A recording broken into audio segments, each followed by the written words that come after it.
Good morning. We'll call this hearing to order. What a difference a new administration makes. Not just time, a year, but the difference that leadership makes, and we are so thankful that we have new leadership at the SEC. So welcome, Mr. Atkins. Just over a year ago, under the Biden administration, Americans were dealing with an economy marked by instability and rising costs, fueled by an unaccountable federal government. Families in South Carolina felt it every single time they filled up their tanks, went to the grocery stores, or tried to plan for their future.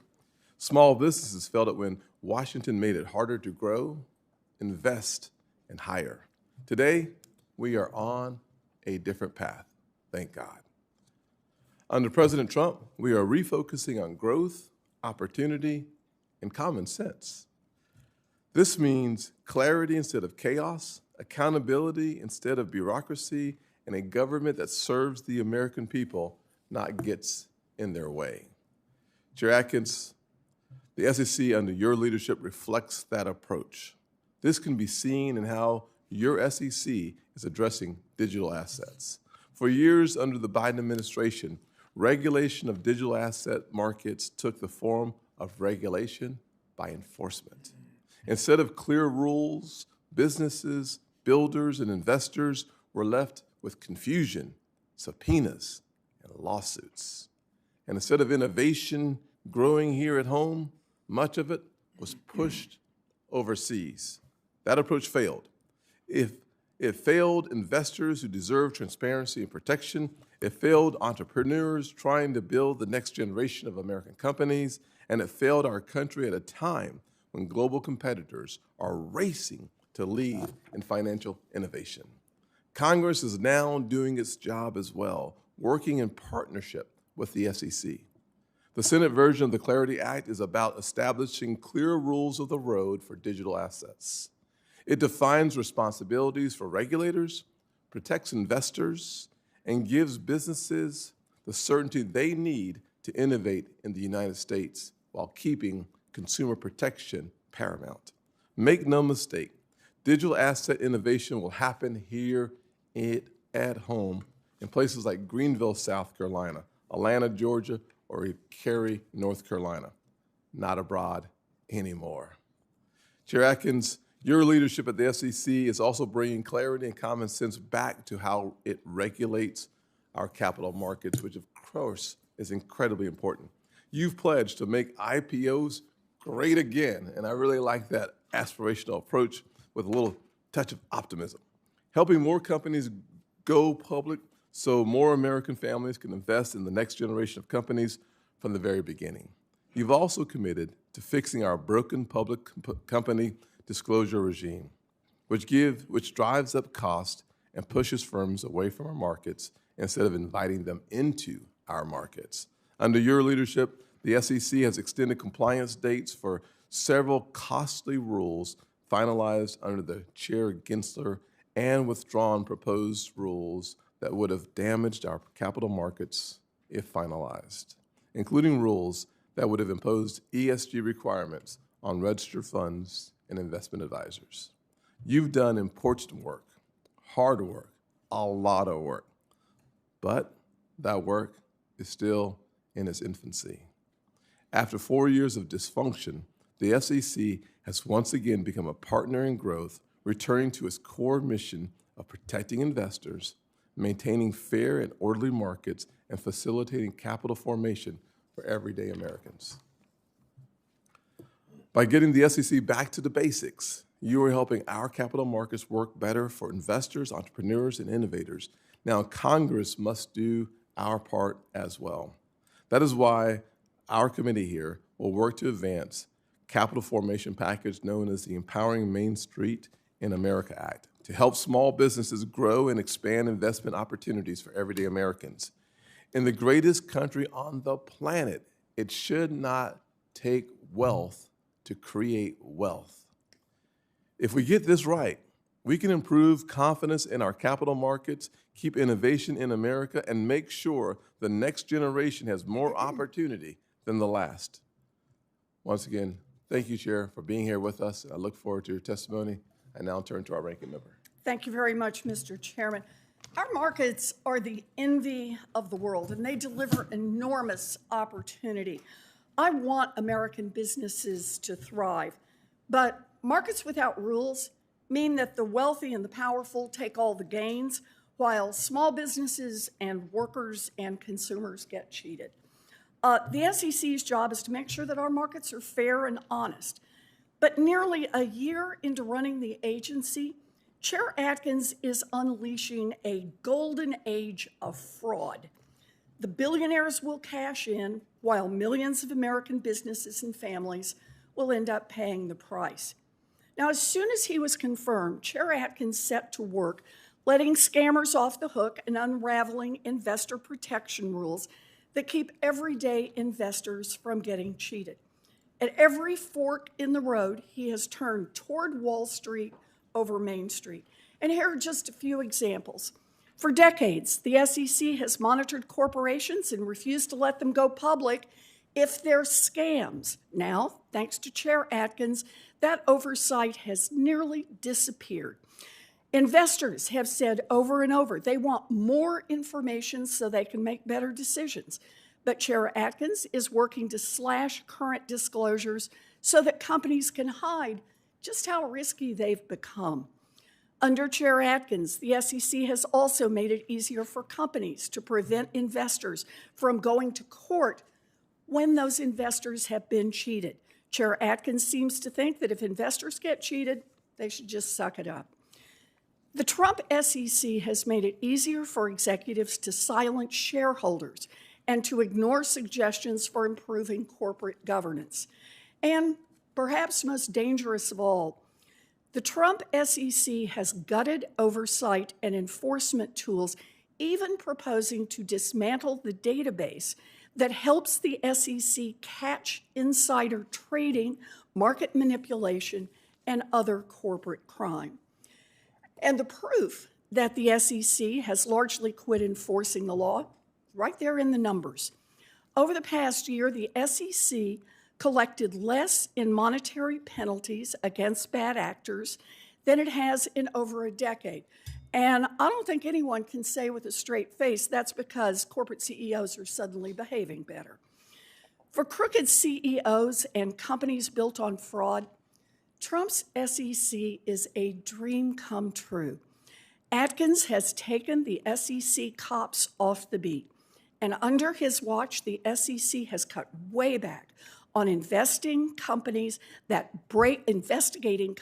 that break the law and hurt investors. So, who benefits from the Trump administration's sidelining the cops at the SEC? President Trump and his billionaire buddies.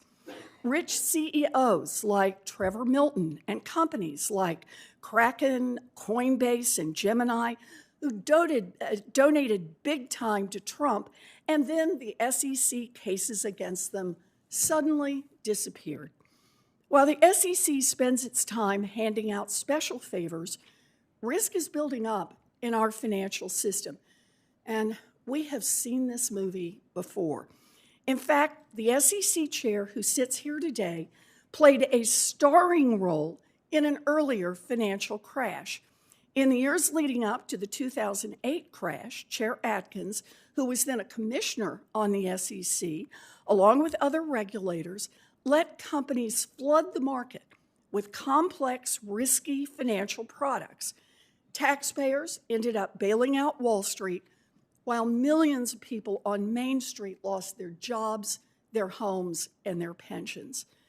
And here we are, 20 years after the crash, and the lesson for Republicans seems to be that so long as you take care of the big boys, Donald Trump and his friends are happy and no further investigation is needed. Once again, American families are being put at risk of losing their shirts because Trump's SEC refuses to do its job and enforce our laws. Thank you, Mr. Chairman. Thank you, Senator Warren. Today we will hear from the Securities and Exchange Commission Chairman, Paul Atkins. Chair Atkins, we look forward to your testimony. Okay, well, thank you very much, Chairman Scott, Ranking Member Warren, and members of the committee. It's a great honor to testify before you today Thank you for this opportunity to discuss the work of the Securities and Exchange Commission. 9 months ago, I returned to the SEC with a clear mandate to recommit the agency to our core mission of protecting investors, maintaining fair, orderly, and efficient markets, and facilitating capital formation. I'm grateful to work alongside dedicated public servants who have hit the ground running in pursuit of these priorities. America's $124 trillion capital markets are the deepest and the most liquid in the world. They're a marvel of human ingenuity. Yet over the years, rules have multiplied faster than the problems that they were intended to solve. This Congress and the Trump administration are focused to bringing down the cost of living for the American people, and the SEC has a vital role to play. For example, public companies spend $2.7 billion a year to file their annual reports. This is $2.7 billion that companies are not reinvesting in their businesses to create jobs. It's $2.7 billion that our disclosure regime is diverting from your constituents to corporate lawyers, accountants, and consultants. Now, this is not to say that we want to gut corporate disclosure, which is vital, but we must modernize, rationalize, and streamline reports so that they are meaningful, understandable, and not a repellent to investors. After all, how many of you would read through an annual filing like this one right here of more than 2 reams of paper that rivals War and Peace? Disclosure documents of that length can do more to obscure than to illuminate. For context, shortly after I left the SEC in the mid-1990s, there were more than 7,800 companies listed on U.S. exchanges. By the time I returned as chairman, that figure had fallen by roughly 40%. This trajectory tells a cautionary tale that the SEC is working to rectify through the 3 pillars of my plan to make IPOs great again. First, re-anchoring disclosures and materiality. Second, depoliticizing shareholder meetings. And third, allowing public companies to have litigation alternatives so that we shield innovators from the frivolous and investors from the fraudulent.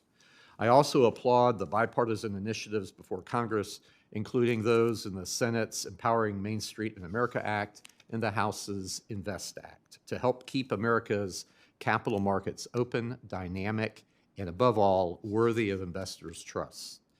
Of course, I also support congressional efforts to enact the Clarity Act. Upon its passage, the Commission stands ready to implement this landmark legislation. A federal framework for crypto markets is long overdue. Under Commissioner Hester Peirce's leadership of our crypto task force, SEC staff has provided more clarity in the past year than in the prior decade, but there is no action we can take that future-proofs our rulebook more formidably than nonpartisan market structure legislation. As Congress completes its vital work, CFTC Chairman Mike Seelig and I intend to provide a bridge towards legislation. Through our now joint Project Crypto, we will consider a token taxonomy to offer both investors and innovators a clear understanding of their regulatory obligations. We will also look to consider exemptions that would allow market participants to move and transact on-chain. Finally, and most fundamentally, capital markets thrive on many factors, but they endure on trust. So the SEC is returning its enforcement program to first principles of rooting out fraud and remedying investor harm. Since I joined the Commission, we have brought enforcement actions to address offering frauds, insider trading, accounting, and financial frauds, and breaches of fiduciary duty by investment advisors. Since the formation of our cross-border task force in the fall, meanwhile, we have suspended trading in the stocks of 14 Asia-based issuers upon evidence of potential market manipulation. I am working within the securities laws to protect investors from those who seek to use international borders to evade and undermine U.S. investor protections. Markets are global, investor protection must be as well. As I said at the outset of this testimony, the SEC is returning to its core mission that remains as vital today as it was when Congress set it out for us over 90 years ago. So I want to thank you and thank this committee once again for convening today's hearing. I look forward to answering your questions and to our shared work ahead. Thank you very much. Thank you, Chair Atkins. Each member will have 5 minutes to ask questions. I'll start. I believe that blockchain technology and digital assets are the future of finance in so many ways in our country and around the world, frankly. If we can set up clear rules of the road, we can drive innovation here at home and make America the crypto capital of the world. I will say without question, as chair of this committee, we have worked diligently together on market structure legislation for the last 6 months plus.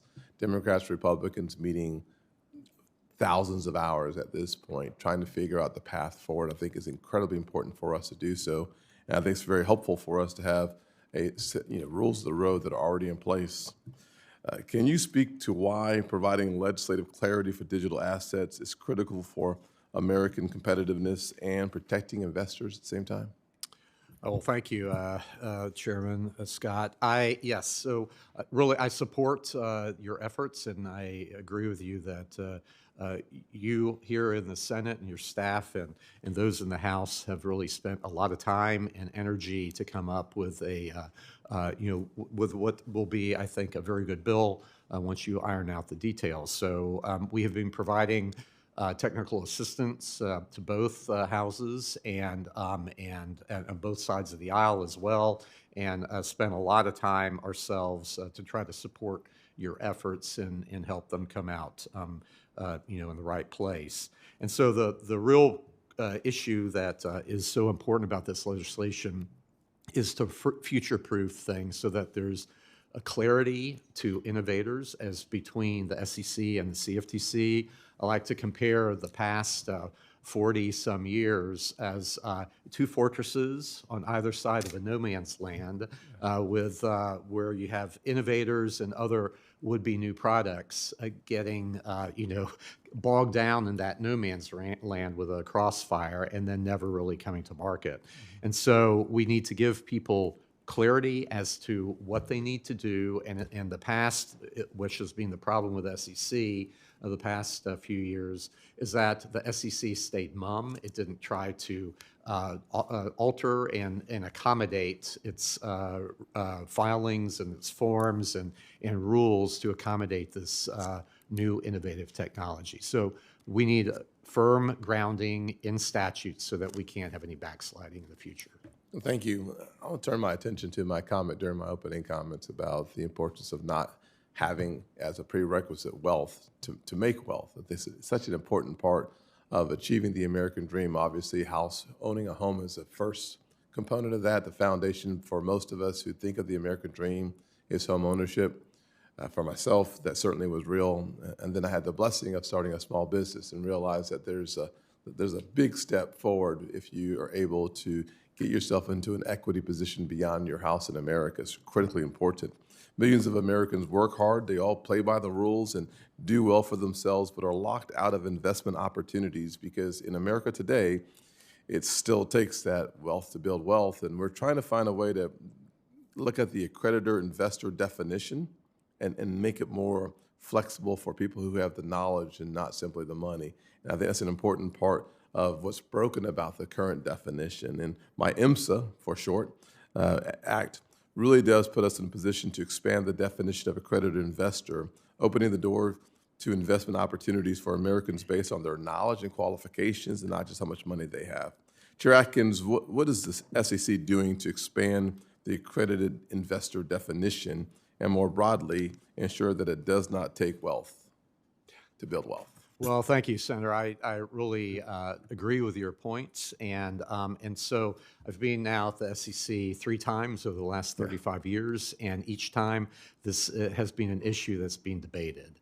And so I think it is time, and as you've put in your bill, to consider other alternatives. Why should a professor making $100,000 a year, who's an economist or whatever, finance professor, not be an accredited investor, but somebody who's just inherited $3 million or something like that is an accredited investor? So that's not the way that things should be. We should have ways for people who are willing to take risks and then demonstrate the knowledge that would be prerequisite to do this can come, whether that be by testing or something. But we need to be open for those alternatives. Yeah, I think you just put your finger on the pulse, and hopefully we'll see the next iteration of that definition coming out of the SEC sometime soon. Ranking Member Warren? Thank you, Mr. Chairman. So the SEC is supposed to be the cop on the beat, enforce our securities laws, but Chair Atkins, you've been rolling back investor protections just at a record clip. Meanwhile, there are just as many corporate crooks as ever, who knows, maybe more. Those are the crooks who are cooking the books, defrauding investors, engaging in insider trading. But under your watch, the SEC doesn't seem interested in enforcing our laws against corporate crime. So I'm looking at the data here, and over the past year, the SEC has brought fewer new enforcement actions than at any point in the last decade. Do I have that right? I'm not sure what data you're looking at because we actually haven't released our data yet, but I Actually, would disagree with your I'm comments. looking at public data. Securities offerings, for example, down 10.64% in 2025 from 2024. Investment advisors enforcements down 23.71%. Issuer reporting, auditing, and accounting down 32.65%. Broker-dealer down 29.51%. You have any reason to believe those data are wrong? These all come from publicly reported data. Again, I'm not sure what you're looking at, but Okay. we will release our Well, I our tell you numbers what, in due time. let's look at individual cases then. The SEC has dropped one case after another, even for convicted fraudsters who broke the law. So there's Devin Archer, the guy who sold $60 million in worthless bonds to pension holders. You turned him loose. Carlos Watson, who raked in tens of millions of dollars by lying to investors about his company's financial performance. You turned him loose. And Trevor Milton, who drew in hundreds of millions of dollars by defrauding investors in his company. You turned him loose after he donated $1.8 million to a Trump campaign fund. 3 different ways to cheat investors, but there's one thing that all 3 have in common. Mr. Atkins, did each of these corporate executives who defrauded American investors first get clemency from President Trump and then, as the cherry on top of the whipped cream, got all the SEC charges and investigations against them dropped? Well, each one of those cases, had particular aspects to them. Oh, I'm sure but they you're- had particular aspects. Right. But the part I raised is, did they all get clemency from President Trump, and then the SEC backed off and stopped all of its independent investigations and charges? Is that Well, accurate? there is always the issue that if accurate? the president has pardoned someone or given clemency, then it becomes very difficult to You push still forward have the case. civil actions against We them. do, but it Could becomes have, very But you difficult. dropped them all. Is that right? I just want to make sure. We withdrew. Look, yes, you withdrew. These fraudsters stole millions of dollars from their investors. They were convicted of crimes. But after Trump granted them clemency, SEC fell in line and dropped its pending cases against them too. You know, it's part of a broader pattern. Just look at the crypto companies that donated a whopping $85 million to President Trump's inauguration. They may have scammed investors and consumers, but once Trump was sworn in, the SEC started dropping these cases like hot potatoes. Kraken donated $1 million, case dismissed. Coinbase, $1 million, case dismissed. Gemini donates $1 million, case dismissed. Binance and a UAE company gave the Trump family stablecoin a huge boost in a $2 billion deal.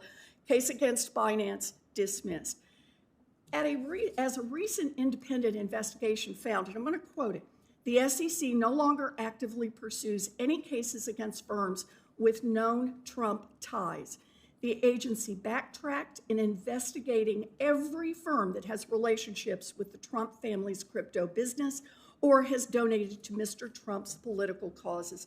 Chair Atkins, help me out here. Prove the outside investigators wrong. List the cases the SEC is still actively pursuing against crypto companies that have made big donations to Donald Trump or Trump businesses. Your premise again, I think, is wrong. I'm not sure what that. Just what- name the cases Well, that we- you are we've- actively pursuing against people or against these giant crypto companies that have made huge contributions to Donald Trump. Are there any? Can you name I one? I don't know. I'll I take can't one. say. I can't. Offhand, I can't say which ones have One? cases. The ones that we've dropped Just were on one? registration issues. Just because one. the prior You know, commission. I just have to say I here, disagree with your premise. when these swindlers crash our economy and pull down retirees' pension funds, it's going to be hardworking Americans who pay the price. Billionaires over families. That's the Trump economy. Senator Rounds. Thank you, Mr. Chairman. Mr. Atkins, first of all, I'm going to give you an opportunity to actually answer the questions and correct perhaps some of the accusations that have been made here, particularly with regard to the president.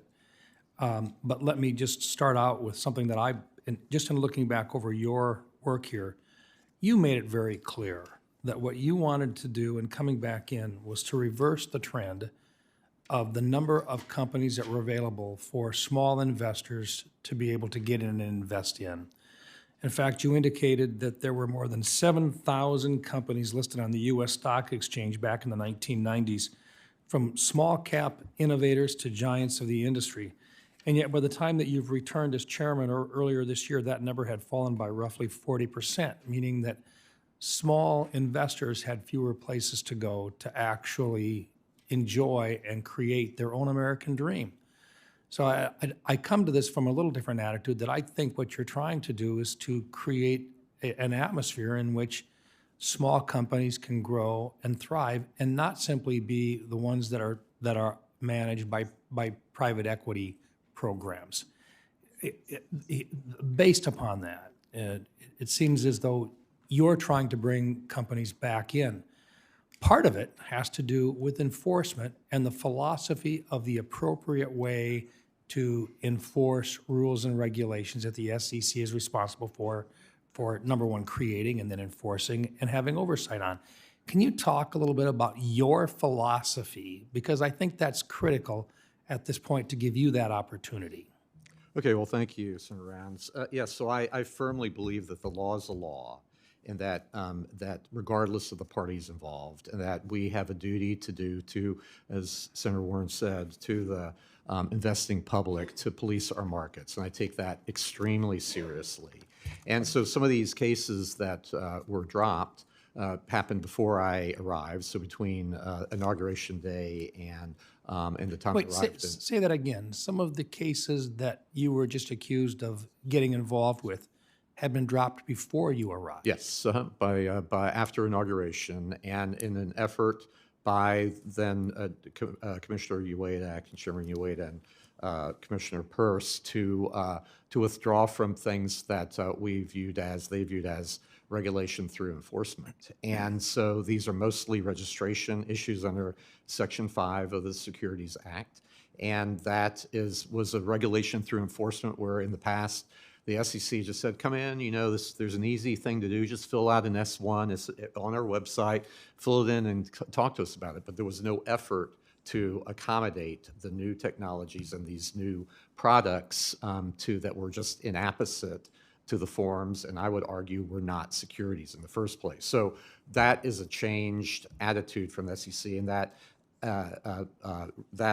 accounts for most of those cases that were dropped. So 7 of the crypto litigation dismissals of the 9 that were dismissed were because of those registration issues. And so under the Trump administration, here since the beginning of the administration a year ago, the SEC has brought about 5 crypto asset-related cases. So I don't have the exact number here in front of me, but it's around that. Are those ongoing?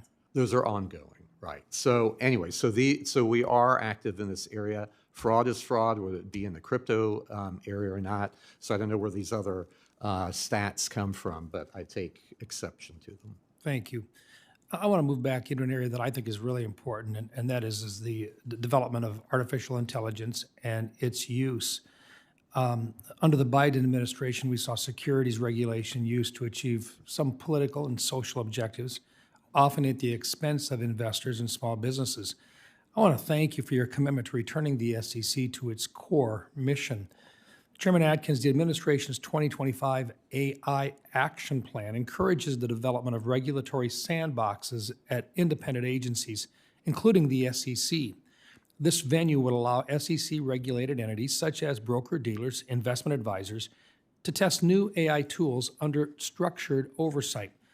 Now, I've introduced legislation with Senators Heinrich, Kim, and Tillis that would do just that, bipartisan legislation. Do you believe that our legislation would give the SEC the tools it needs to foster responsible AI innovation, and could it serve as a useful model as the SEC implements the AI Action Plan? Thank you, Senator. I haven't actually had the opportunity to review your language. Happy to do that and discuss it. But the premise, I agree with you very much. That I think it would be very useful, and I've been talking about an innovation exemption to begin that at the SEC to allow entrepreneurs in a sandbox-like environment that's cabined by time. It's cabined, time-limited, transparent, flexible, and then focused on investor protection. So all of those principles, I think are important, and to allow people to try different things in a particular environment and then prove their concept. It's not going away, is it? No. No. Thank you. Thank you, Mr. Chairman. Thank you. Senator Tillis. Thank you, Mr. Chair. I'm sure you saw me come in with mixed emotions. I think you were about to wrap up the committee. The emotions weren't mixed, though. Mr. Atkins, thank you for being here. I don't know if you've paid attention to some of my comments. I've been critical of some folks in the administration. You're certainly not one of them. I'm really glad that you're leading the SEC. I've just got a real quick question for you. Because I'll submit some for the record, but I'm trying to wrap my head around the rationale of at least 4, maybe 5 state-owned enterprises now in the state, or at least ownership. You think about Intel, you think about the golden share of U.S. Steel, a couple of other countries where we have a stake that ranges anywhere from 10 to 15%. I'm worried more about that. I understand the circumstances that got us there, but I'm worried more about whether or not that raises the bar for upstarts and other businesses in that space, one. And two, when you have that level of ownership from the U.S. government, and you also have all the devices of supervision and oversight in those same companies, how is our ownership not the only vote that matters on a board?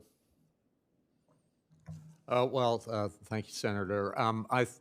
There's those particular cases. I'm not really familiar with all the details as to the decision making there, and the national securities issues and whatnot. But there's the entrepreneurship is the thing that really drives things here in the United States, and competition is really important, for our firms here. And so having government, I'm not sure that the worry about having government involvement necessarily means it's like the golden key to success, that, you look at other government entities that might not be so well. Yeah, I just worry, and I didn't mean to put you in a bind here, but you were probably the best person I could actually pose the question to. We have we have Intel, almost a 10% stake, $8.9 billion. We have MP Materials, 15% stake, rare earth minerals. We have Lithium Americas, 10% stake, and we have Trilogy Metals, 10% stake. So I'm just looking at these where, if you had, let's say that we had somebody out there that wanted to be a Lithium Americas killer. What is the likelihood that they could take them on, and what is the likelihood that anybody would take on that risk? I'm just asking a general business question here.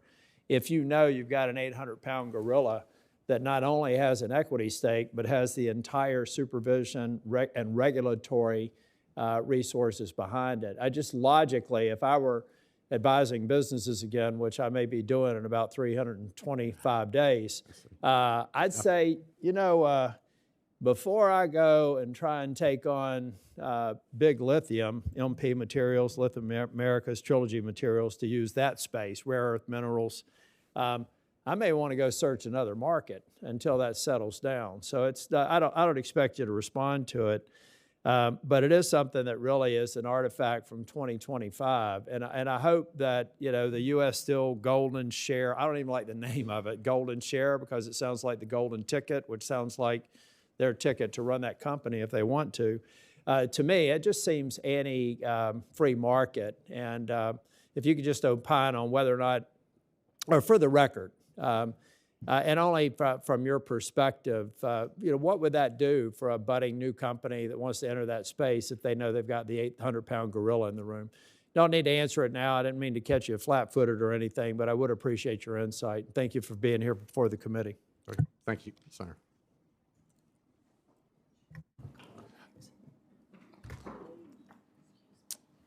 Senator also Brooks, it would be your turn. Would you like me to go to someone else to give you a few minutes? Are you ready? Think I'm all ready. All right, sounds great. All right, good morning. Thank you so much to Chair Scott and Ranking Member Warren for holding today's hearing. Chairman Atkins, my number one priority on the Banking Committee is pursuing policies that will create real economic opportunity. And I want more of my constituents, quite frankly, not to live on the margins, but to be able to build wealth, generational wealth, for themselves and their families. And so I'm not afraid to say this. And I think it means access to capital, credit, and markets. And it also means robust investor protections. And so I want to briefly mention a few topics surrounding the development of market structure legislation, which I believe is really important to underserved communities. Young people are extremely interested in these technologies. I think about my daughter and all of her friends. And we need to protect both consumers and our financial system by regulating them. So I speak for so many of my colleagues in wanting to get to a really good bipartisan product that protects investors and the integrity of our markets. And part of this process, like others have noted, means getting a full slate of Democratic commissioners confirmed to the commission very quickly. There's no reason that this White House cannot nominate qualified individuals to the positions that safeguard our financial system.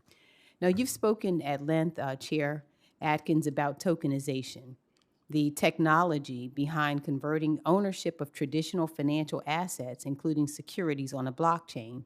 And as this technology develops, it's going to be really important that we ensure the owners of tokenized securities have all the same rights and protections as owners of traditional securities. This is vital for protecting investors and the capital markets that make us the envy of the world.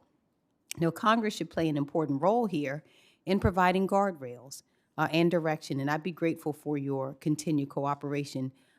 Do I, Chair, have your commitment in this regard?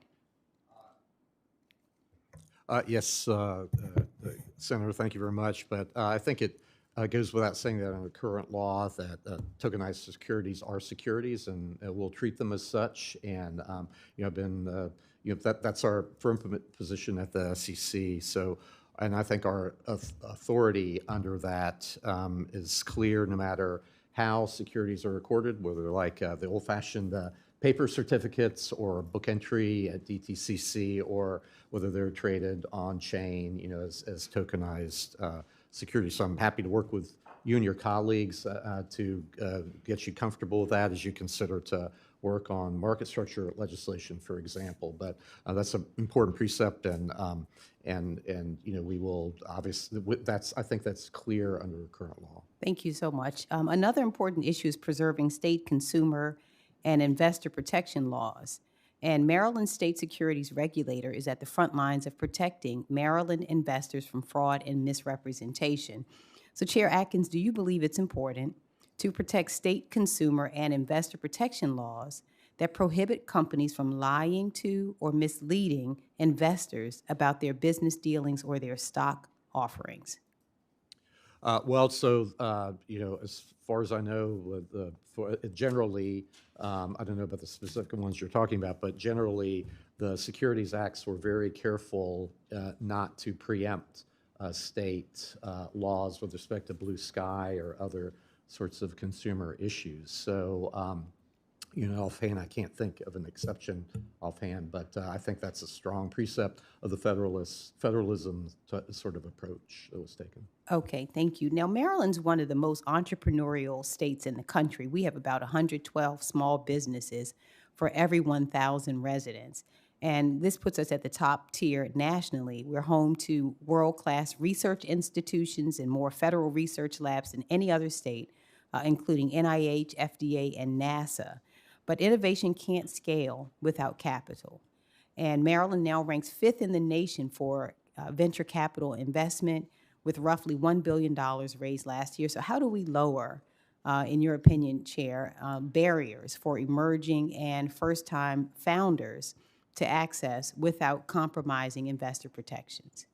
Well, that's a good issue, and I, really am intent on trying to find some solutions to help on that, because the small businesses are the engine of growth for jobs in this country, and have pretty much always been that way. So what we want to do by fostering the ability for capital to find its way to those entrepreneurs so that they can build their business. So part of it is, when I'm talking about making IPOs great again, to in the old days, back when I was a young lawyer in New York in the mid 80s, Microsoft and Apple and all the big companies like that tapped into the public markets to build their property, plant, and equipment, and come up with their R&D and then market their products and whatnot.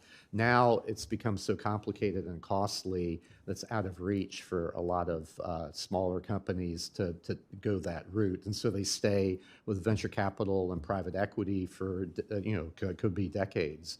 So anyway, so we're trying to make that by making it a friendlier type of environment for smaller companies to tap into the public market. Thank you. I yield. Senator Banks. Thank you, Mr. Chairman. Chairman Atkins, millions of Americans are handing over their Social Security numbers and their banking information to trading apps that are tied to Communist China. Senator Tuberville and I have written you and your predecessor regarding Webull and other Chinese broker-dealers with deep ties to the PRC that pose clear risk to U.S. User data. We know that China doesn't play by our rules, but what steps has the SEC taken to delist Chinese companies from U.S. markets and rescind Chinese-owned broker-dealers' licenses to operate in the U.S.? Oh, well, thank you, Senator. So we have very limited authority under the securities laws. We can delist a company if it hasn't kept its filings current, for example. And we can stop trading in a company where there's a sign of manipulative activity in the market. But we have been working with China-related companies. We have a cross-border task force that I've set up in our enforcement division where we're monitoring trading. And so we've shut down trading in 13 so far companies on the NASDAQ, and then more recently one on the New York Stock Exchange, where the company, after there was sign of a pump and dump scheme, the company came out and said, we don't have any news that should justify this marked increase in our price. It was kind of like one of the meme stock crazes back when. So we stopped trading on that company for a day. New York Stock Exchange stepped in and is doing an investigation. So our remedies are limited in this, but we are working on it with the SROs to try to. In recent years, we've seen American banks underwrite the IPOs of CCP-affiliated companies, including Alibaba, which purportedly aid Chinese military operations against targets in the U.S. What kind of benefits do companies like Alibaba receive from these IPOs, and what is the potential impact to America's national security? Yeah, well, so thank you. We have taken steps for example, we came out with a concept release regarding foreign private issuers because many companies from China, especially that have variable interest types of arrangements internally, are operating in China or East Asia, and then they're headquartered or whatever, run out of China, are incorporated in the Caribbean, and then are listed as their primary market here in the United States.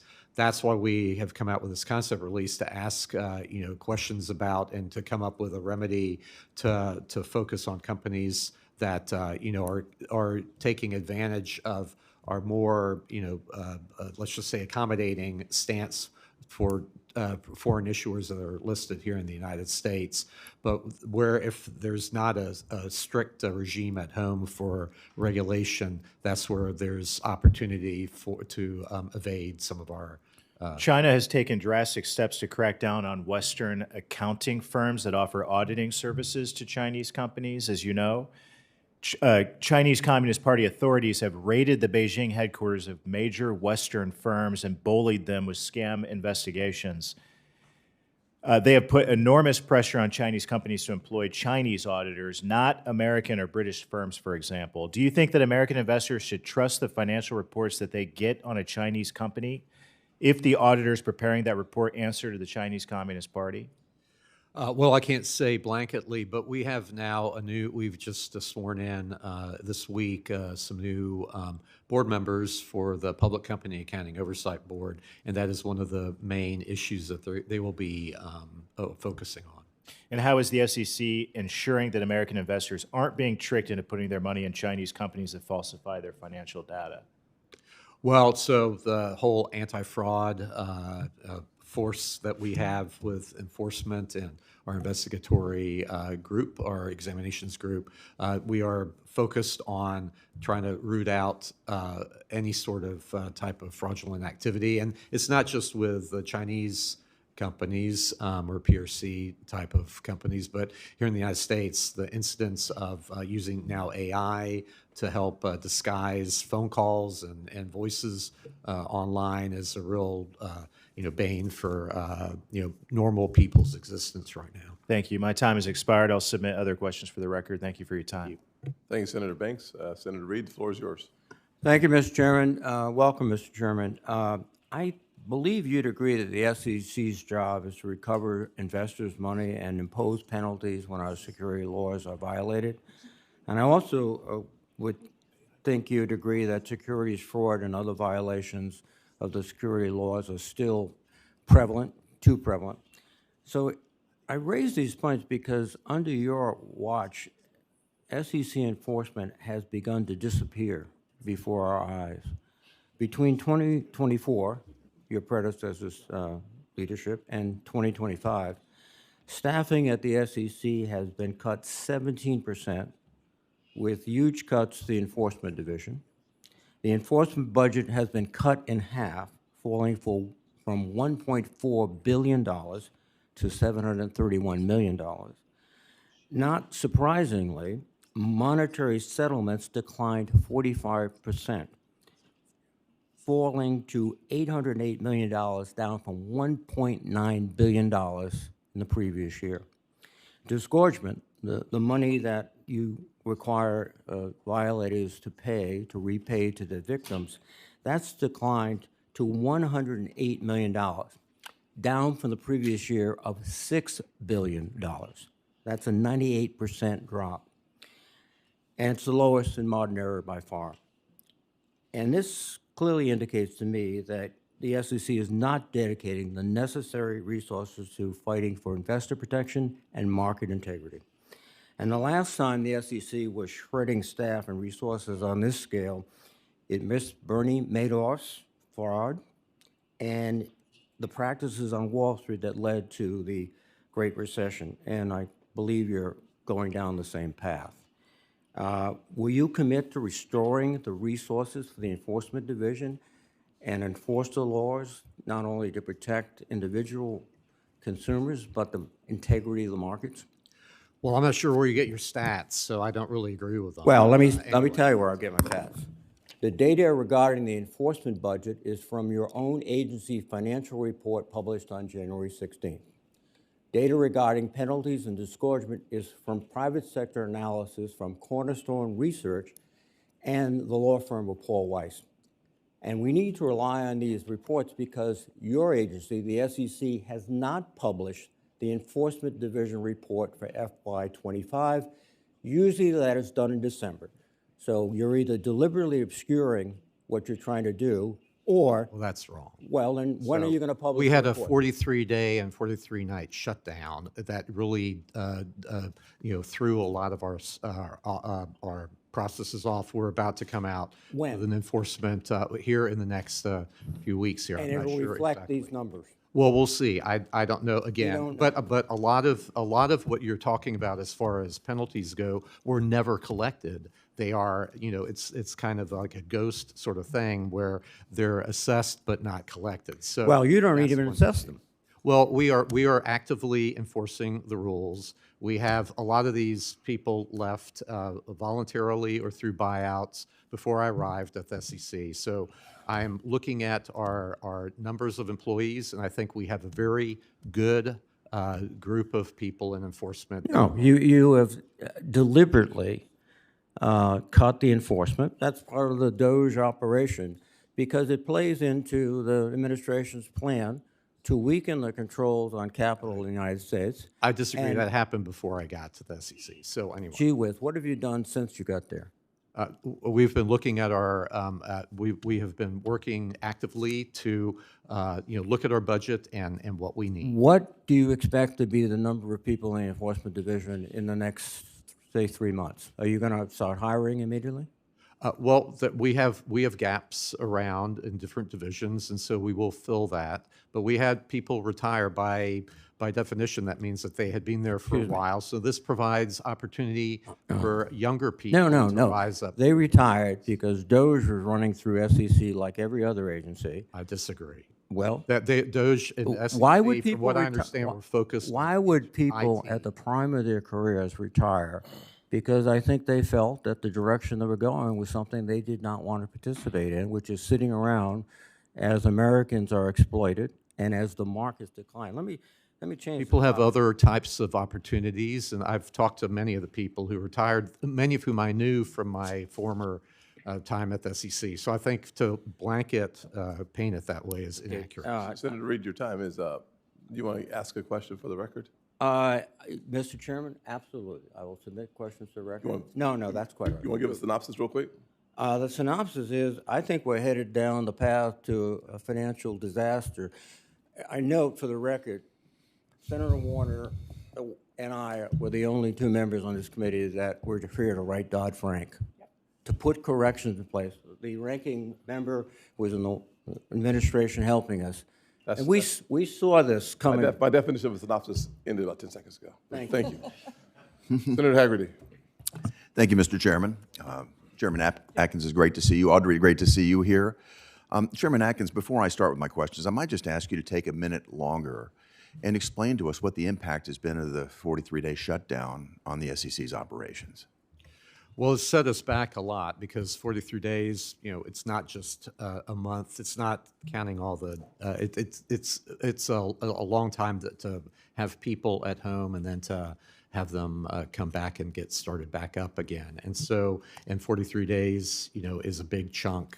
More than 2 months as far as being shut down. So anyway, so that has thrown off a lot of our work for investigations. A number of enforcement people could continue under the rules, but for a while, our rulemaking and the normal operations, like coming out with an enforcement data, review of fiscal year 2025, is yet to be done. Yeah. Well, thank you for clarifying that. Chairman Atkins, is something I've wanted to talk to you about on the public record for some time. It has to do with the proxy advisory firms. And if you think about it, every day Americans are investing their 401ks, their pensions, they're investing in index funds, but they don't vote the shares for those funds. Their money managers don't even vote the shares. Those shares are in effect being voted or being dictated by a duopoly of foreign-owned enterprises known as proxy advisory firms. And this duopoly has created massive leverage here in America. And what are they doing with the massive leverage? They're using it to backdoor, essentially, regulations that we would never agree to, that you wouldn't regulate. And so I think we take just a specific example. Consider say on pay. Dodd-Frank dictated that say on pay should happen once every 3 years. But the proxy advisory firms decided that they want it to happen once a year, to triple that. And if you don't do it, you suffer the consequences of their recommendations. I served on a New York Stock Exchange board that was attacked over say on pay by one of these advisory firms. Lo and behold, the week after the attack, our CEO gets a call from the advisory firm saying that the consulting division of the firm could help us out. And after spending fees on the consulting division, suddenly it all was all right. The conflict of interest here is enormous, and the abuse of power is very, very clear. Now we're seeing another example. The SEC recently clarified when companies are able to exclude certain shareholder proposals. Well, not to leave that alone, ISS has threatened to come in and recommend voting against the directors if for some reason ISS doesn't like the decision on which shareholder proposals to include or exclude. Again, far beyond what the SEC has been calling for, backdooring more regulations. The pattern here is clear. Congress and the SEC set the rules, and the proxy cartel does whatever they want to backdoor alternatives to those rules. And what's the result on the American public? Well, it increases compliance costs, clearly. It diminishes capital formation, and frankly, it decreases and diminishes the attractiveness of going public here in America. And it makes everyday Americans suffer the financial consequences of ideologically driven and economically unfounded corporate decisions that are resulting from these malicious proxy advisory recommendations. So, Chairman Atkins, I'd like to know what you feel, what concrete steps could be taken to prevent these proxy advisors from using their market dominance to become de facto regulators here in the U.S. market?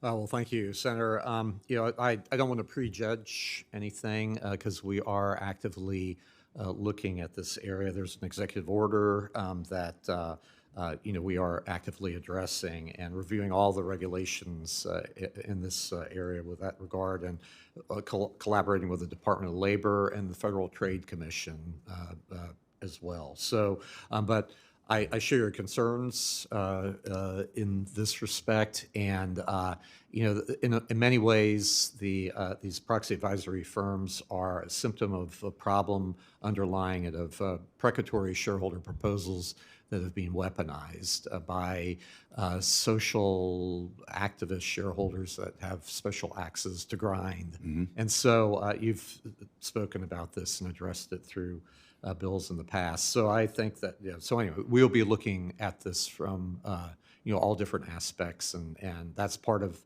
the goal that I have to make IPOs great. Well, I very much encourage you to continue to take a very hard look, and thank you for taking a broad-based look across the entire government at the effect of these organizations. And just to make clear, since June of last year, I've been calling on our antitrust regulators to take a very hard look at this foreign-owned duopoly and the market dominance that they're exercising to damage U.S. markets. Thank you. Thank you, Mr. Chairman. Yes, sir. Senator Warner? Thank you, Mr. Chairman. Chair Atkins, good to see you again. And before I dive back into the crypto world, I do appreciate Senator Alsobrooks raising some questions I was going to raise. I want to touch on another area, which is AI. We all know AI is going to transform everything. I think it's clearly going to transform markets, banking, both at the banker and broker-dealer level, but also at the retail level. And one of the things I'm really concerned about is kind of agentic AI, where the AI tools can self-execute, do trades without any human input. And I wonder if we don't have some guardrails here, are people going to be able to say, well, my agentic AI agent did something that was clearly illegal or bad, but I didn't, that was that tool. It was not me as an individual or me as a firm. So I got a couple questions. First, do you think banks and broker-dealers, so we'll take it up a level, have appropriate guardrails in place today to make sure that that agentic AI agent doesn't commit a malfeasance or something illegal? Yeah, well, those are very good questions, and I share your concern with that. And this is a new technology, obviously, and people are still experimenting with it. And so I can't really say, what's going on with respect to individual broker dealers or anything else. But I do agree that we can't allow that. Well, I would hope I think there'd be a lot of bipartisan interest in helping on this. And then when we take it down to like the retail level, I just want to make sure that, that the same fair dealing and conflict of interest standards that exist for the retail investor would also apply to that agentic AI agent who is acting on behalf of the retail investor. Yes, I think that's important. And so whichever way this technology grows and changes, I think we have to be very attuned to those potential, problems. And so so even in this last discussion here about, proxies and whatnot, obviously we've seen proxy advisory firms, we've seen banks now starting to rely on AI rather than, farming it out to third-party advisors. Yeah, So and again, we we'll saw, see. was it this week or last week where, I think one of the new tools came out and all the wealth management firms took a huge hit on the marketplace because they thought AI was going to take over. I just think this is moving so quickly. It would be great if we could get a little bit ahead of it and we're not trying to chase it after the fact. Yeah, we have a special task force at the SEC headed by a former enforcement attorney, Valerie Stepanek, who's looking at AI, for tools for us, for example, at the SEC with respect to enforcement, corporation finance reviews, and things like that.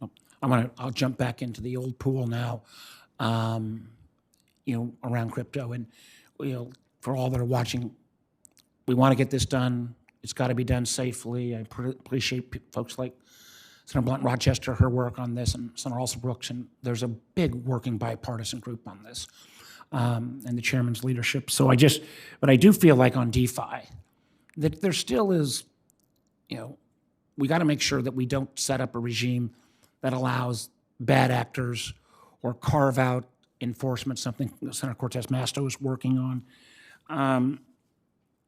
Since you've already addressed the fact that tokenized stocks are still a stock, and a stock is a stock is a stock, how are we thinking about this? I know in a recent speech you said decentralized finance and other forms of on-chain software systems will be part of our securities and markets and not drowned out by duplicative or unnecessary regulation. I hope that unnecessary regulation would not include things like AML rules. What do you think? No, that's vital, but I think maybe that context was more like looking at the potential for smart contracts. So there are already developments out there to incorporate into the token itself AML and BSA sort of concerns. This 3643 is on the Ethereum blockchain is one example of that, where people are experimenting with things that are embedded in. Well, we are working, and I want the chair and my Republican colleagues are working on this as well. No, we're trying to get technical support from you, how we deal with the front ends. There's lots of expertise that we need. We definitely want to get this right because I think getting it wrong would be a disaster. Thank you, Mr. Chairman. Thank you. Thank you, sir. Senator Moreno. Thank you, Mr. Chairman. Yes, sir. Chairman, I find it a little troubling that during this entire hearing, you haven't thanked Gary Gensler for setting such a low bar for competence. So thank you for doing this job. And I think anybody who watched the Biden years saw an SEC that was actually a completely rogue agency. So thank you for bringing credibility back to the agency. And thank you for your team for working so hard to make that happen. You were way in the ditch when it came to credibility, and what you've done just in your short term has made a remarkable difference. Let's talk about just some fundamental issues. I think we can lay this out the right way. How do you see the role of your team, you and your team, in terms of functioning? Do you view yourselves as enforcing law, or do you view yourselves as somebody who creates laws through enforcement? No, we should be enforcing the law, and we shouldn't be regulating through enforcement. And so, springing right back into the crypto world, the reality is this is not new technology. I mean, my son introduced me to the crypto world when he was 14 years old. He's now 28. It was a long time ago. And the Congress has failed miserably in creating laws to give you the proper guardrails to say this is allowed and this is not allowed. How important is it for us to finally get this done, to actually give you a regulatory framework that allows you to decide how to enforce laws and keep bad actors out and make certain that good actors are given the room they need to develop and innovate here in America? Oh, well, thank you, Senator. So we do need, I believe, a good law coming out of Congress and to be enacted that would undergird our efforts. The SEC has pretty broad authority to interpret and to have exemptions under the various securities laws. And so that, I think, has been the missing link here, frankly, over the last years, where the SEC has not made really any attempt to accommodate this technology. And so that's created such a gap between the possible and the what people were actually able to achieve, because the SEC was just I compare it first to the ostrich with a head in the sand, and then secondly the regulation through enforcement views, saying you can interpret the securities laws as well as we can,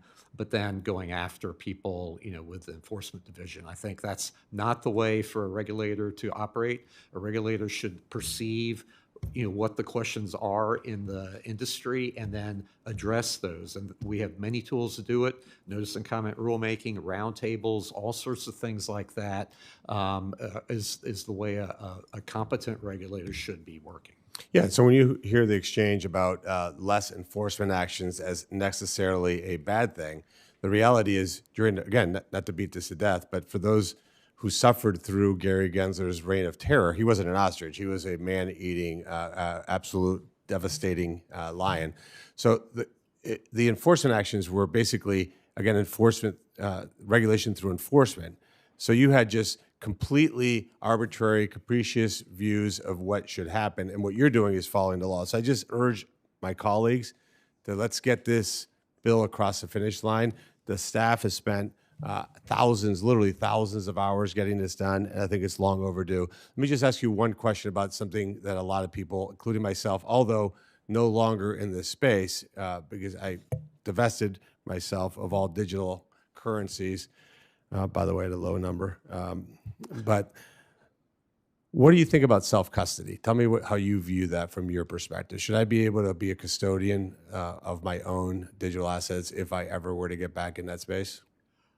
Yes, I believe so. I mean, I think that your right over your property should determine where it should be held, and then the differences, perhaps in trading, we have to make sure that that things don't become balkanized, that we don't have liquidity that's atomized. But for the national market system to work and to provide the engine that we have currently, will take. We'll have to accommodate all sorts of different ways of doing business. Thank you. And thank you for being in this role. Thank you for rebuilding the credibility of the SEC. It's very, very needed. Thank you. Senator Van Hollen? Thank you, Mr. Chairman. Welcome. I've heard a couple references to the impact of the shutdown, and none of us wanted to see a shutdown. I would just suggest that the 20 million Americans who today have lost access to tax credits to help them purchase insurance are the ones who are suffering the most as a result of the negligence of this Congress. Let me just say, with respect to proxy advisory firms and individuals, I do sometimes find it extraordinary that some folks want to interfere in my ability, for example, to contract with whoever I want to provide me with advice. Why would we want to interfere with my right to contract? Yeah, well, I don't think people are worried about or are focused on interfering with right to contract. But the reason why these sorts of facilities and firms have come about is anomalies with SEC regulations that have proven to weaponize shareholder proposals and other aspects. I find it a little bit of the nanny state here. People who, again, why not let the market work? But let me ask you this. I think you'd agree that the SEC benefits from having a diversity of views among its commissioners. Would you agree with that? Yes. Yet at this moment in time, the president, the Trump administration, has not reached out as traditionally has been done, including in the first Trump administration, to Democratic leadership here in the Senate to ask for appointments to fill the seats, because you're 3-0 right now, isn't that right, in terms of Republican appointees to Democratic appointees? Is that where we are? There, yeah, 3 commissioners, and I mean, would you? I just want to. Could you call over to the White House? Would you be willing to commit to calling over to the White House and asking them to fulfill their traditional responsibility of reaching out so we can have a full contingent? well, it takes 2 to tango always, but with respect to nominees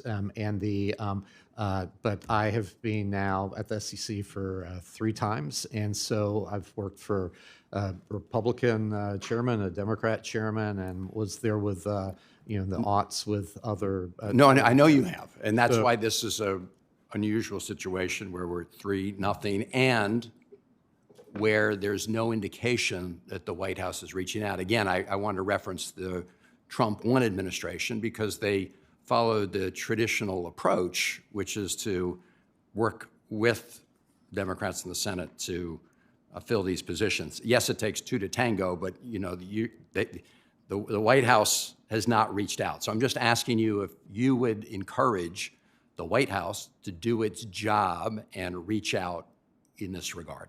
Well, I've been, public and also in private, supportive of having a full complement of commissioners. I think that helps with debates and everything else. All right. Well, good. Been Well, on we're the on the same outside, page. too. I hope hopefully the White House will move forward on that.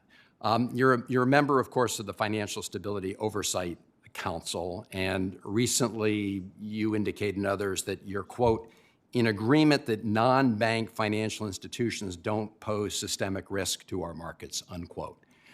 I think you recall that outside of the GSEs, one of the biggest taxpayer bailout beneficiaries was a non-bank. You recall that, right? Yes. It was AIG, right?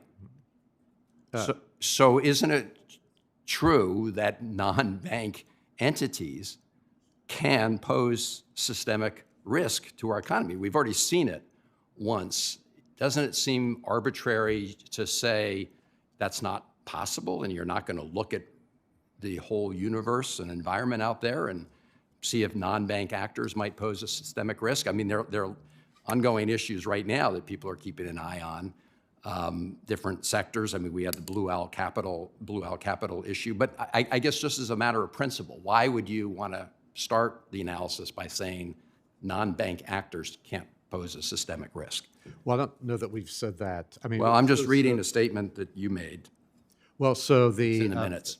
As far as the the non-bank financial institutions, I mean, we're in agreement with the Fed and the Treasury and other members of the Financial Stability Board internationally that at the current time, non-bank financial institutions don't pose a systemic risk, to the banking system. But you're not taking off. It appeared from the minutes that you were indicating that you were going to take that analysis off the table. So it's simply that you're saying at this moment in time, Senator's time there's is no run such out. non-bank. Senator Is that right? McCormick? Yes. Senator McCormick? Thank you, Mr. Chairman, Ranking Member Warren, and Chairman Atkins, good to see you.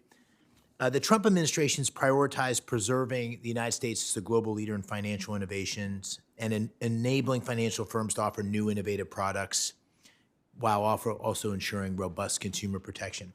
Prediction markets are an area where there appears to be tremendous opportunity, offering price discovery and additional tools to manage risk.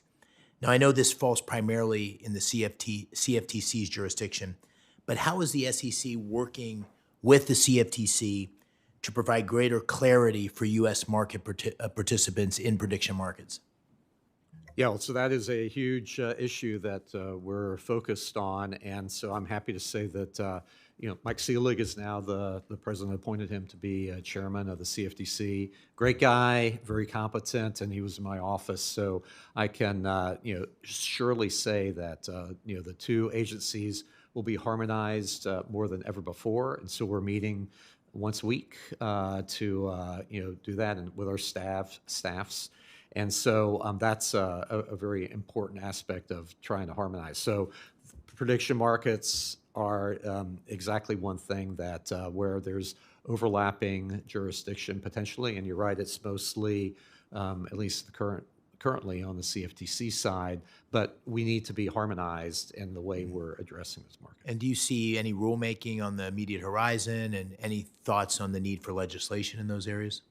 Well, so we'll see. I mean, we'll see what you all come up with here with respect to clarity. But again, I think we have enough authority. As I said before, a security is a security, regardless, how it is. And some of the nuance with prediction markets and the products depends on wording and, and what exactly is being done. So anyway, but that just points up because of the potential gaps that the SEC and the CFTC need to be very well interknit on that.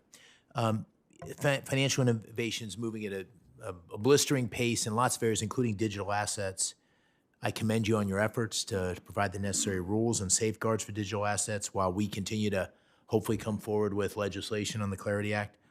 You've spoken about your support for super apps, which would allow for seamless side-by-side trading of different asset classes. For example, a user on one platform could buy or sell crypto alongside traditional stocks while accessing other financial services. Would you outline for us how the super apps, would increase global competitiveness for U.S. registered financial firms and the consumer protection principles that should guide the approach to super apps? Oh, well, thank you. Well, it comes again back to harmonization with the CFTC. So here we have two agencies that should be very well knit together, and so that there are no gaps. And as the markets have evolved over the last 40 years, and where there are actors or market participants in both markets, futures and cash markets, it's really incumbent on us to help make this as efficient for them as possible so that they can compete effectively with foreign or other sorts of firms that were in other jurisdictions. They don't have a dichotomy as between a futures regulator and a cash markets regulator. So that's our goal, is to make it efficient from anywhere from cross margining and portfolio margining, to just what sort of medallion you need to do X, Y, and Z. So the more harmonized we are, the better, more efficient. Thank you. I'll ask a final question, just squeeze in here on your focus on making IPOs great again. You discussed how raising capital through IPOs should not only be a privilege for larger companies, as the number of IPOs has diminished dramatically. Could you discuss the broader impact on markets and the economy when a handful of companies dominate the S&P 500's market cap? Yeah, well, that just points up how we now in the United States account for about a half of the total world's capitalization, and now that is on public markets, and then now that is concentrated on relatively fewer companies, and even the Magnificent Seven or whatever number we have these days. So we, the more diversity that we can get into the public markets, I think the better, because again, the people who are harmed are the folks, average investors who are not allowed to diversify into the private markets, who can suffer because it's much more concentrated in the public markets. Very good. Thank you. Senator Warnock. Thank you very much, Chair Scott. I just want to reiterate some of the concerns raised by my colleague, Senator Van Hollen. Congress established bipartisan commissions to incorporate dissenting viewpoints and to moderate rulemakings, ensuring that final rules are durable, that they last from administration to administration. And this helps provide a level of regulatory certainty for the industry and for investors, since no one likes it when policies go back and forth between administrations. That's not helpful to anybody involved. Chair Atkins, welcome. And if the next president is a Democrat in this regard, I'm thinking through just the practical implications of the question. Are there specific rules that the SEC is working on that you hope will endure? Or do you intend for all of them to be immediately scrapped and rewritten after your term ends? No, well, that's absolutely, we want to have things that endure, and especially now here on the crypto side, what we are doing and what we will be doing in the next couple of years, will set the pace for a generation. And so that's why I'm looking forward to a bill being enacted from Congress.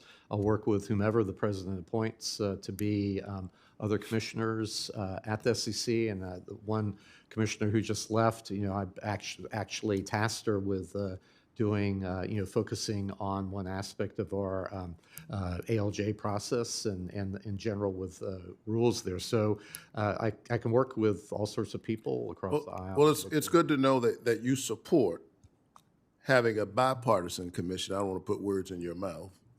That's fair? Well, again, whomever the president, you all need to work with the president on that. That you support having a bipartisan commission. I'm asking because we're in the midst of market structure legislation right now, and as we work through all of these ideas in a way that makes sense for the marketplace, that are durable, ways that are durable for the folks in that industry, I think you could get bipartisan support behind many of your ideas, but unfortunately, Democrats have been locked out of the process. Do you agree that incorporating dissenting viewpoints at the commissioner level would help moderate rulemakings and ensure that they last beyond this administration, making the SEC a better, more trusted, and consistent financial regulator? Well, I hope that what we're working on can receive approbation from all sides, and we shouldn't have the ping-ponging back and forth over the years. Right. But we've seen how you even have bipartisan commissions where if somebody is hell-bent on doing something, as in the last administration, and overriding others, it doesn't necessarily endure. So, I mean, to your point, I think there's a benefit to having all sorts of viewpoints, but I'm happy to work with whomever the president sends. I hope that, the president's only been appointing Republican commissioners. And that's a real problem for the work that we are in the midst of right now, which is deeply consequential. And frankly, it's unhelpful for us to have this kind of partisan approach at the commissioner level. So this has implications for work that we're doing right now. This is not just some kind of political argument, and so this is why I'm pushing you on that question. I hope that you will advocate to the White House the importance of putting Democrats on the commission as an important part of actually moving not only market structure legislation, but a whole range of issues that need to be addressed, moving them forward. It's been reported that the SEC has seen a staffing reduction of at least 15%, more than 600 employees, with key staff leaving the agency in legal affairs, investment management, and trading and market divisions. Now, I understand that robust staffing alone does not necessarily result in a fair and robust enforcement of security laws, but you do need capacity. Do you believe the SEC has adequate enforcement staffing and priorities to fully protect investors in our capital markets? I think we do, Senator. And the people who've left, that was before I arrived at the SEC, but they took voluntary retirements and buyouts. So, and by definition, they had been there a number of years. So what actually is really salutary about this is that it helps younger folks rise up in the ranks, and because there's always a brain drain of But we've seen a people. reduction, not just a generational change. We've seen a huge reduction in the size of the workforce. Thank you, Senator. Thank you. We'll move on to Senator Britt. Thank you, Mr. Chairman. Chairman Atkins, it's great to see you. Appreciate you being here today. There's been a lot of discussion on digital assets and other things, and I just wanted to say how much I appreciate your work to embrace technology and the industry and innovation and how we do that well here on our shores. The new and measured perspective that you've brought to the agency is also refreshing, particularly compared to your predecessor. And I look forward to continuing to work with you and the committee to ensure that the U.S. remains the global leader in the crypto space. I wanted to just ask a couple of questions. I follow up on a conversation that we had at your confirmation about CAT. I've highlighted numerous times the serious privacy and security risk posed by CAT, and from my perspective, and potentially constitutionally, the concerns that are there. I'm very encouraged under your leadership that the SEC has taken steps to fix some of these issues, including reducing the enormous cost and stopping the collection of consumers' personally identifiable information. I do worry, though, that by the SEC just using the exemptive relief, that these changes could potentially be reversed by a future administration. So, one like under Chair Gensler that does not value consumer data privacy or cost savings. So can you speak to this and how we can implement long-term structural changes? Oh, thank you, Senator. The problem with the consolidated audit trail, I think, from the beginning, basically, is a lack of a clear roadmap for what it was to become and, what attributes it had. There were it's like a Christmas tree, all baubles got added to it over the years without a lot of necessarily good management and planning. So I think that's the, problem with the SEC and then working with SROs. So from when I first got to the SEC, I called together, the SROs and the teams and just told them that, this is not going to be business as usual, that we need to cut the costs down by, under $100 million a year. We have to address some of these really longstanding issues about the constitutionality and protection of investor data.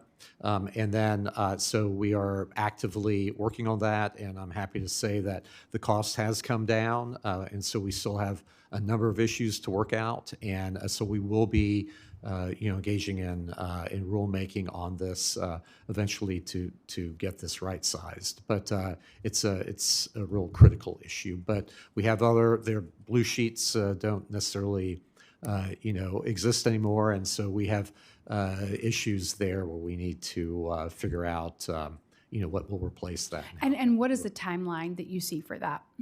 Well, that's critical. So, I'm hoping this year that, we can address a lot of this, and, it's just a matter of rulemaking and the process there for notice and comment. Good. I also appreciate your focus on tailored regulation. I actually discussed this with Secretary Bessent here last week. When our agencies properly calibrate regulation and focus on actual material risk rather than hypotheticals, it ensures that supervision is grounded in economic reality rather than subjective ideology.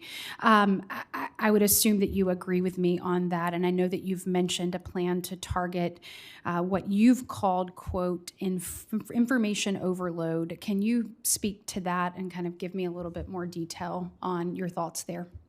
Well, one of the main principles of securities disclosure was articulated very well by Thurgood Marshall back in 1976, writing for the court, where he said that the disclosure needs to be grounded in materiality, meaning for the reasonable investor, what is essential for that person to know to buy, sell, or to make a decision to buy, sell, or hold, or vote his investments.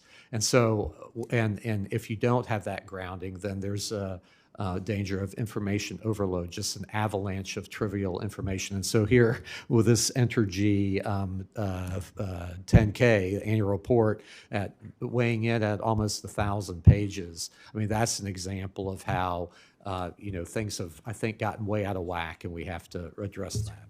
Thank you so much. I'm out of time, but I have a couple more questions, so I'll submit those for the record. Thank you. Thank you. The very patient Senator Blunt Rochester. Thank you, Chairman Scott and Ranking Member Warren, and thank you, Chairman Atkins, for being with us today. I want to focus my questions on insider trading and insider self-dealing, something that I appreciate that you've taken very seriously.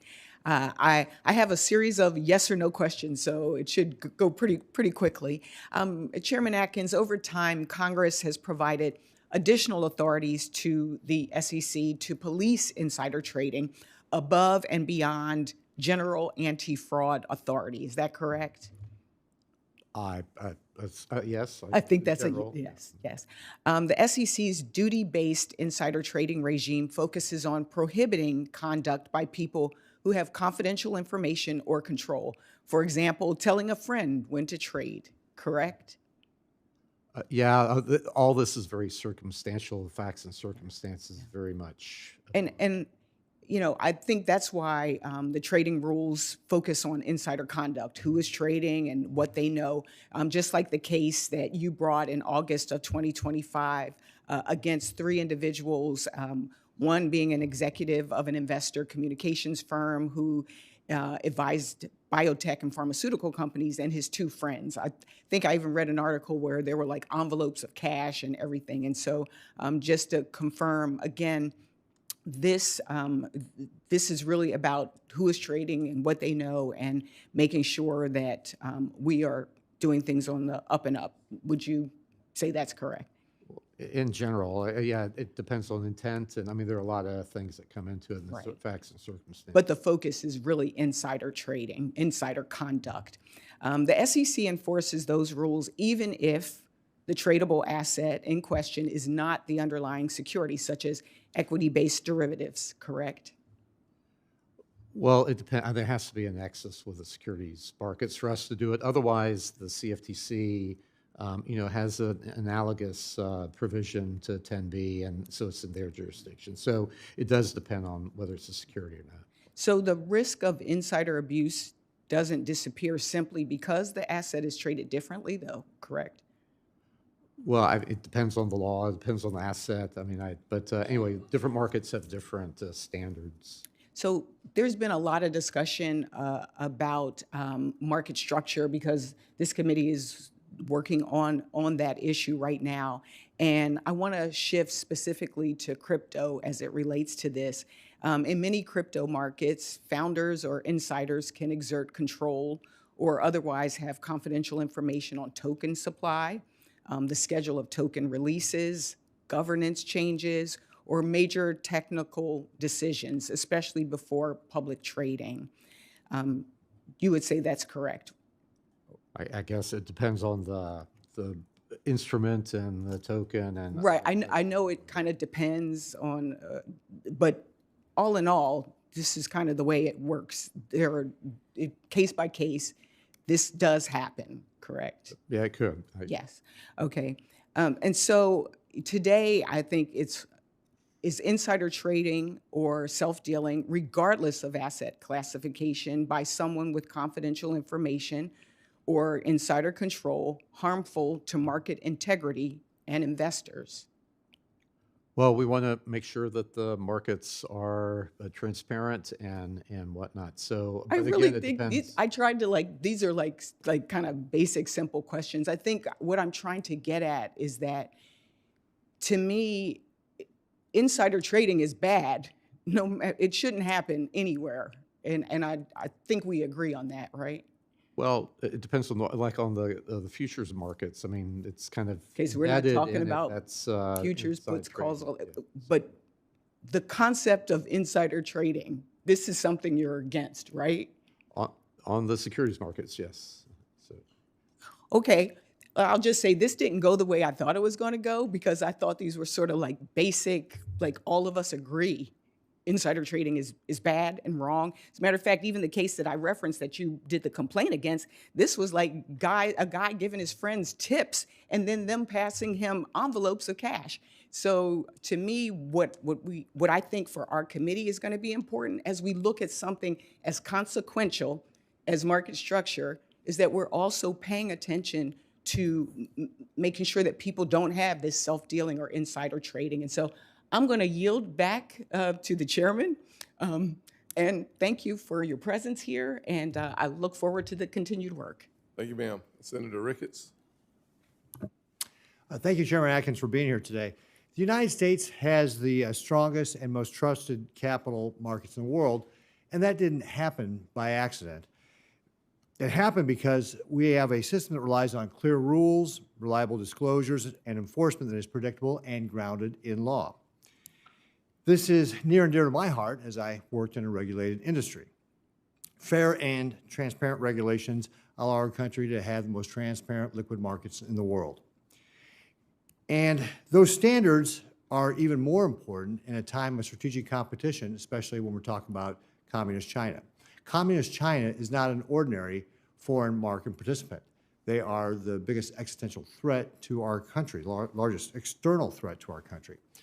They are a strategic competitor with a state-directed economy. Communist China operates with no transparency, imposes restrictions that prevent U.S. regulators from having the same inspection and enforcement access that we would expect here at home. Chairman Atkins, do you agree that these differences limit the SEC's ability to provide the same level of oversight and investor protection for China-based companies as it does for domestic issuers? Yeah, well, thank you, Senator. There are a number of issues to work out. I agree with respect to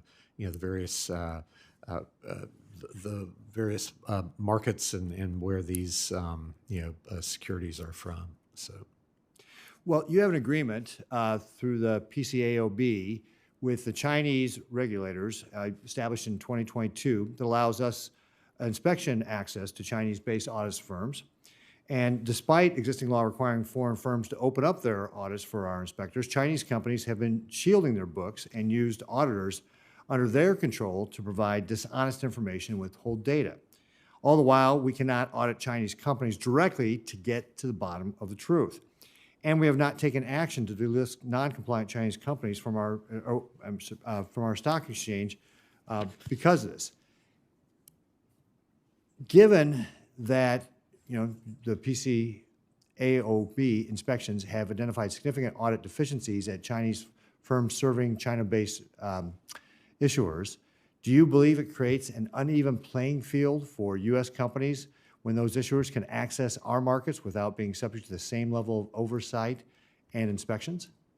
Well, yes, sir. I think, so a couple things. One is, just this week, we swore in some new members, new chairman and new members for the Public Accounting Oversight Board. And so that is one of the things that the new board will be focused on, with respect to China related companies. And then, and how actually, that the ones that are listed here in the United States, whether or not, there is a robust access by, competent auditors operating, under our rules, are working with those particular companies. And then secondly, we put out a release back in the summer asking questions regarding foreign private issuers, and especially those companies that are, maybe based in another country, incorporated, say, in the Caribbean, but then their primary listing is here in the United States, such as on NASDAQ, and whether or not that the accommodations generally given to foreign private issuers, which are predicated on a robust regulatory scheme, in the home country, is actually also the case in some cases, like with Chinese companies that are listed here. So we are out to address this, and so I agree with your issues there. Great. Well, I'm glad you brought this topic up because there's about 286 Chinese companies that are listed on our exchanges as of March of last year. 151 of them are these variable interest entities, VIEs, and they have the arrangement you're talking about. They're taking advantage, rather, of the arrangement you're talking about, and they represent over $1 trillion. That's $1 trillion of American citizens' savings that are going into these firms, and they use these structures because Chinese law restricts foreign ownership in key sectors, so they can't sell the equity in operating companies directly to U.S. investors. So they set up these companies, as you said, say up in the Cayman Islands or whatever it is, and instead investors buy shares in an offshore holding company that relies on these contracts, but not ownership, to have economic interest in the business. Chairman Atkins, do you believe the average American retail investor understands that difference today? Yeah, well, I fear that maybe they don't, and so we are looking at the disclosures around these sorts of entities and how that is actually being accomplished now or not. Well, thank you. I appreciate that. I think you need to look very closely at these disclosure requirements and take action against any Chinese firm that is not complying with U.S. law. And if we cannot get the same sort of comfort from a Chinese company that should be delisted from our exchanges, and we should not allow Americans to fund our chief adversary in the world. With that, thank you, Mr. Chairman. Thank you. Thank you, sir. That concludes our hearing portion of this hearing, and we'll say for senators who wish to submit questions for the hearing record, those questions are due 1 week from today, Thursday, February 19th. Chair Atkins will have 45 days from that date to submit your responses in writing. Thank you so much. Committee adjourned.